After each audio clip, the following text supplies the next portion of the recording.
Now that very day 2 of them were going to a village 7 miles from Jerusalem called Emmaus, and they were conversing about all the things that had occurred.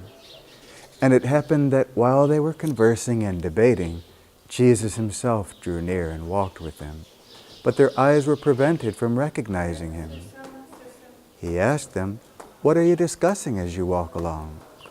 They stopped, looking downcast. One of them, named Cleopas, said to him in reply, "Are you the only visitor to Jerusalem who does not know of the things that have taken place there in these days?"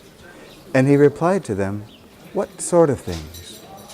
They said to him, "The things that happened to Jesus the Nazarene, who was a prophet, mighty in deed and word before God and all the people. How our chief priests and rulers both handed him over to a sentence of death and crucified him. But we were hoping that he would be the one to redeem Israel. And besides all this, it is now the 3rd day since this took place. Some women from our group, however, have astounded us. They were at the tomb early in the morning and did not find his body. They came back and reported that they had indeed seen a vision of angels who announced that he was alive. Then some of those with us went to the tomb and found things just as the woman had described, but him they did not see."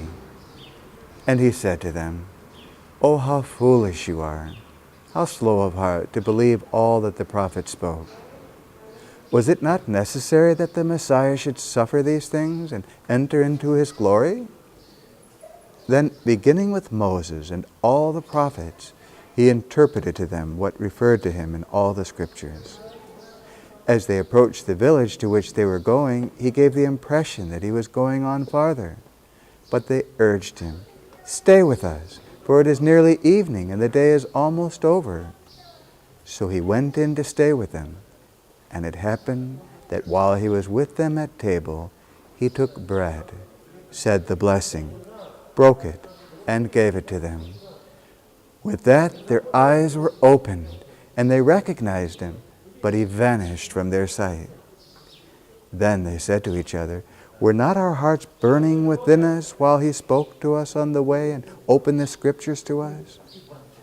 So they set out at once and returned to Jerusalem, where they found gathered together the 11 and those with them, who were saying, "The Lord has truly risen